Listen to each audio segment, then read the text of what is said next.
तो खबरों की शुरुआत बड़ी और अहम जानकारी के साथ। मौजूदा वक्त की बड़ी और अहम जानकारी सामने आ रही है, आपको बता दें शिमला से ये बड़ी जानकारी है। कोरोना पर राहत भरी खबर है। बड़ी जानकारी दे रहे हैं, सीएम आवास के सभी सैंपल नेगेटिव आ चुके हैं। राज्य सचिवालय के भी सभी जो सैंपल हैं वो नेगेटिव आए हैं। बड़ी खबर आपको बता रहे हैं मौजूदा वक्त की। आईजीएमसी के एमएस डॉक्टर जनक राज ने इस बात की पुष्टि करी है। राज्य सचिवालय में प्रवेश के नियमों में भी सख्ताई कर दी गई है। इन सैंपल्स के रिजल्ट के साथ ही आपको बता दें राहत भरी खबर है, बिना अनुमति के अब प्रवेश पर बैन रहेगा। तो राज्य सचिवालय के लिए तमाम नए नियम बन चुके हैं। गेट इंचार्ज को सख्ती के आदेश दे दिए गए हैं। राज्य सचिवालय में प्रवेश के लिए अब पास की जरूरत होगी। कोरोना पर राहत भरी खबर फिलहाल शिमला से सामने आ रही है। सीएम आवास के तमाम जो सैंपल्स लिए गए थे, 67 सैंपल्स लिए गए थे आपको बता दें, जिनमें से जो ज्यादातर सैंपल्स हैं वो नेगेटिव आए हैं। राज्य सचिवालय के सभी सैंपल्स नेगेटिव फिलहाल आ चुके हैं और इसी के साथ आईजीएमसी के एमएस जनक राज ने इस बात की पुष्टि करी है और इस पुष्टि के साथ ही राज्य सचिवालय में प्रवेश के नियमों में कड़ाई भी देखने को मिलेगी। और क्या होगी वो कड़ाई? अब बिना अनुमति के प्रवेश पर बैन रहेगा, प्रतिबंधित रहेगा प्रवेश। अगर आपके पास अनुमति नहीं है तो आप राज्य सचिवालय में एंटर नहीं कर सकते। गेट इंचार्ज को सख्ती के आदेश दिए गए हैं, यानी कि अब कोई ढीला रवैया नहीं चलेगा।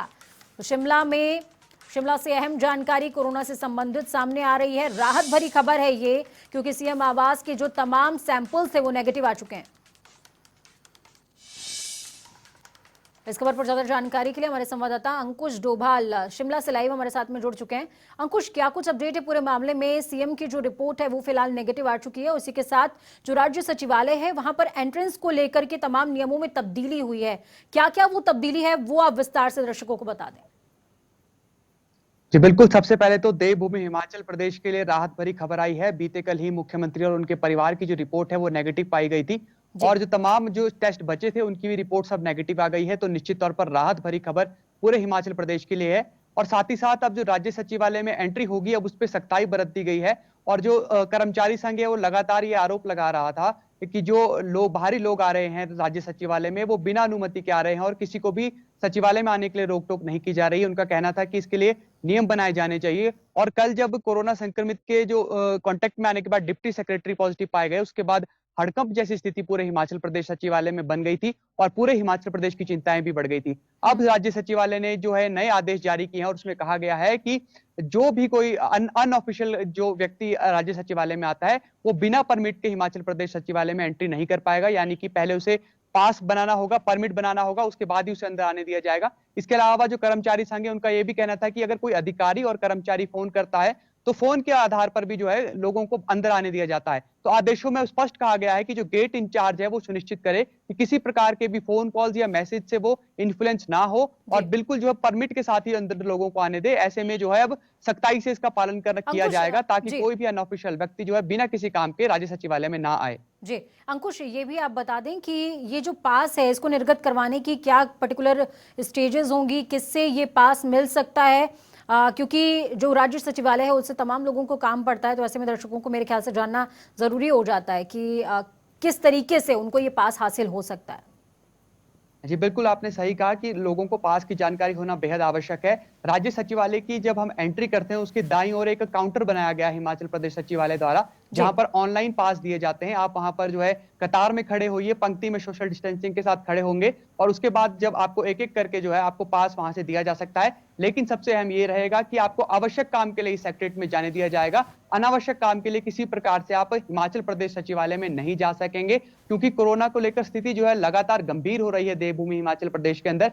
ऐसे में अब ये आदेश जारी किए गए हैं कि किसी भी तरह से अनावश्यक काम के लिए सेक्रेटरीट में ना आए। जी बिल्कुल अंकुश, आप हमारे साथ बने रहिए लगातार, आपसे और भी तमाम खबरों पर हम जानकारी चाहेंगे। तो अंकुश हमारे साथ लगातार बने हुए हैं, इनसे हम और भी जानकारी चाहेंगे। फिलहाल इस वक्त की मौजूदा वक्त की बड़ी और अहम जानकारी सामने आ रही है। शिमला से ही ये बड़ी खबर आपको बता दें, शिमला से सबसे बड़ी खबर सामने आ रही है और वो बड़ी खबर क्या है आपको बता दें। आईजीएमसी के जो प्रिंसिपल हैं वो होम क्वारंटीन हो गए। डॉक्टर पठानिया का कोरोना टेस्ट होगा। कोरोना पॉजिटिव के संपर्क में आए थे प्रिंसिपल। तो आईजीएमसी के प्रिंसिपल भी कोरोना पॉजिटिव के संपर्क में आए थे। प्रिंसिपल समेत तमाम अन्य 4 डॉक्टर्स को भी क्वारंटीन किया गया है। सूबे का सबसे बड़ा अस्पताल है आईजीएमसी, ऐसे में जो प्रिंसिपल हैं आईजीएमसी के उनको ही क्वारंटीन होना पड़ेगा। तो अब आप ये समझ लीजिए कि जो कोरोना की तलवार है वो अब अधिकारी वर्ग पर भी चलने लग गई है।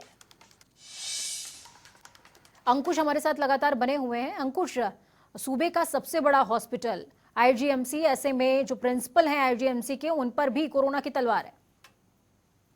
जी बिल्कुल, निश्चित तौर पर कोरोना की जो तलवार है लगातार अधिकारियों पर लटक रही है और जो मंडी से भाजपा नेता के संपर्क में तमाम लोग आए थे उसकी जो चेन है वो काफी बड़ी बनती चली जा रही है, क्योंकि मंडी से जो व्यक्ति पॉजिटिव पाया गया है पहले वो डिप्टी सेक्रेटरी से मिला, वहां पर भी वो डिप्टी सेक्रेटरी जो है वो कोरोना पॉजिटिव पाए गए। उसके बाद वो आईजीएमसी गया है और वहां पर बताया जा रहा है कि जो डॉक्टर रजनीश पठानिया जो कि आईजीएमसी के प्रिंसिपल है उनके कमरे में भी वो उनसे मिलने गए थे। ऐसे में उन्हें फिलहाल क्वारंटीन किया गया है और एहतियातन वो क्वारंटीन हुए हैं। और हमारे पास जानकारी ये है कि आने वाले 4-5 दिनों में कोरोना प्रोटोकॉल के तहत उनका टेस्ट भी लिया जाएगा, क्योंकि वो कहीं ना कहीं एक प्राइमरी संपर्क के रूप में जो है वो मंडी से आए हुए व्यक्ति के साथ आए थे। इसके अलावा जो सबसे ताजा अपडेट हमारे पास सूत्रों के हवाले से खबर है कि एसपी मंडी ने एक सूची जारी की है जिसमें जो तमाम लोग हैं उस व्यक्ति के कोरोना पॉजिटिव की जो संपर्क की सूची है उसमें डॉक्टर जनक राज का नाम भी है। जो एमएस डॉक्टर जनक राज हैं वो भी उस सूची में है। ऐसे में बताया यह जा रहा है कि डॉक्टर जनक राज भी अब क्वारंटीन होने जा रहे हैं और जो मंडी के जो कोरोना पॉजिटिव व्यक्ति यहां पर आया था शिमला के अंदर उसकी चेन के जो लगातार संपर्क है, जो उसकी चेन है लगातार बढ़ती चली जा रही है और नए नए नामों का खुलासा उसके साथ हो रहा है। ऐसे में उन लोगों से भी यही अपील है कि जो लोग जानते हैं कि जो व्यक्ति के साथ कोरोना संपर्क में आए, कोरोना पॉजिटिव के साथ संपर्क में आए हो, उन्हें भी खुद क्वारंटीन होना होगा। और लगातार जो मंडी का प्रशासन है वो भी सूची जारी कर रहा है कि किन किन लोगों के साथ वह व्यक्ति संपर्क में आया था। जी बिल्कुल अंकुश, आपने इस बात का जिक्र किया है कि आईजीएमसी पहुंचा था ये व्यक्ति और कोरोना पॉजिटिव के संपर्क में पठानिया आए भी थे। तो क्या ऐसे में आईजीएमसी की जो कार्यप्रणाली है उसको सुचारू रखते हुए सैनिटाइज करने का काम, उस एरिया को सील करने का काम ये पूरा हो चुका है? जी बिल्कुल, फिलहाल जो सैनिटाइजेशन का काम है वो लगातार आईजीएमसी में जारी रहता है, रोजाना उसको जो है वो सैनिटाइज किया जाता है, लेकिन फिलहाल उसे सील नहीं किया गया है। सील करने की कोई भी खबर सामने नहीं है आई है। हालांकि कुछ खबरें चल रही थी सुबह से कि जो तमाम रजनीश पठानिया के इंटर्न स्टाफ है उन्हें भी क्वारंटीन किया गया है, लेकिन हमने खुद जो है डॉक्टर जनक राज से बात की, उन्होंने इस बात की पुष्टि की केवल डॉक्टर रजनीश पठानिया और 4 अन्य डॉक्टर्स को जो है वो क्वारंटीन किया गया है। इसके अलावा जो सैनिटाइजेशन का काम है वो लगातार जारी रहता है। सूबे का सबसे बड़ा अस्पताल आईजीएमसी, ऐसे में सैकड़ों मरीज और उनके तीमारदार जो है वो लगातार आईजीएमसी पहुंचते हैं। ऐसे में आईजीएमसी को सील नहीं किया जा सकता है क्योंकि प्रदेश का सबसे बड़ा अस्पताल है और जो पूरे प्रदेश के लोग हैं वो आईजीएमसी में इलाज कराने के लिए यहाँ पर पहुंचते हैं। बिल्कुल अंकुश, लेकिन बीच का रास्ता निकालना पड़ेगा। प्रशासन ऐसे बिना सील किए उस क्षेत्र को छोड़ नहीं सकता है। चलिए बहुत बहुत अभी आपके साथ बने, आप हमारे साथ बने रहिए। एक और बड़ी और अहम जानकारी सामने आ रही है। तो बड़ी खबर आपको बता दें, गुड़िया रेप मर्डर मामले से जुड़ी बड़ी और अहम जानकारी सामने आ रही है। सीबीआई जांच से परिवार संतुष्ट नहीं है। पिता बहन ने जांच पर असंतोष जताया है।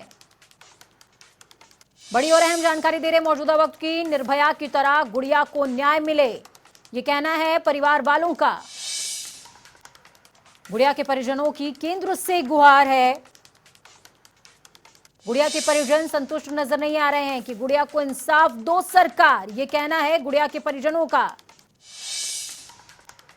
गुड़िया रेप मर्डर मामले से जुड़ी बड़ी और अहम जानकारी। अंकुश हमारे साथ लगातार बने हुए हैं। अंकुश से इस पूरे मामले पर भी जानकारी चाहेंगे। अंकुश, गुड़िया रेप और मर्डर मामले की जो रिपोर्ट है सीबीआई की तरफ से आ चुकी है, ऐसे में परिवार संतुष्ट नजर नहीं आ रहा है, इसके पीछे क्या वजह है? क्या आपने बातचीत करने की कोशिश करी उनसे? जी बिल्कुल, जो गुड़िया का मामला है वो निश्चित तौर पर देवभूमि को शर्मसार करने वाला है और जब 4 साल पहले ये मामला सामने आया था उसके बाद पूरी देवभूमि इस मामले किसकी जांच जो है वो पुलिस ने की थी। इसके बाद सीबीआई को ये मामला सौंपा गया था, क्योंकि परिवार का कहना था कि वो पुलिस की जांच से संतुष्ट नहीं है। ऐसे में सीबीआई ने इसकी जांच की और बाद में सीबीआई की जांच में ये सामने आया कि नीलू नाम का व्यक्ति, जो कि चिरानी है, जो लकड़ी को चीरने का काम करता है, उसने गुड़िया का मर्डर और रेप किया है। और उस समय भी ये मामला उठकर सामने आया था कि ये जो है सीबीआई की जांच में जो है वो बिल्कुल सही नहीं है, और परिवार ने उस समय भी सवाल उठाए थे। और आज से 7-8 महीने पहले भी गुड़िया के परिवार ने मुख्यमंत्री जयराम ठाकुर से मिलने की मांग की थी। उनका कहना था कि वो मुख्यमंत्री जयराम ठाकुर से इस मुद्दे पर मिलना चाहते हैं। और आज एक बार फिर गुड़िया के पिता और गुड़िया की जो बड़ी बहन है, उन्होंने एक वीडियो जारी करते हुए कहा है कि वो सीबीआई की जांच से बिल्कुल भी संतुष्ट नहीं है। जिस तरह से निर्भया को इंसाफ दिया गया है, उसी तरह से गुड़िया को भी इंसाफ मिलना चाहिए, लेकिन गुड़िया को इंसाफ नहीं मिला है। और सीबीआई ने जिस नीलू को आरोपी इस मामले में बताया है, वो ऐसा बिल्कुल भी नहीं हो सकता है। और लगातार जो सवाल है वो उठते आए हैं इस मामले में। और अब एक बार फिर से माफ कीजिएगा, जो पिता है और बड़ी बहन है, उन्होंने इस पर सवाल उठा सरकार से इसकी जांच की गुहार लगाई है। अब ऐसे में देखना ये होगा कि कहां तक ये मामला आगे बढ़ता है, क्योंकि बिल्कुल भी जो है वो संतुष्ट नजर नहीं आ रहे हैं। जी, चलिए, बहुत बहुत धन्यवाद अंकुश हमारे साथ जुड़ने के लिए, हम जानकारी साझा करने के लिए।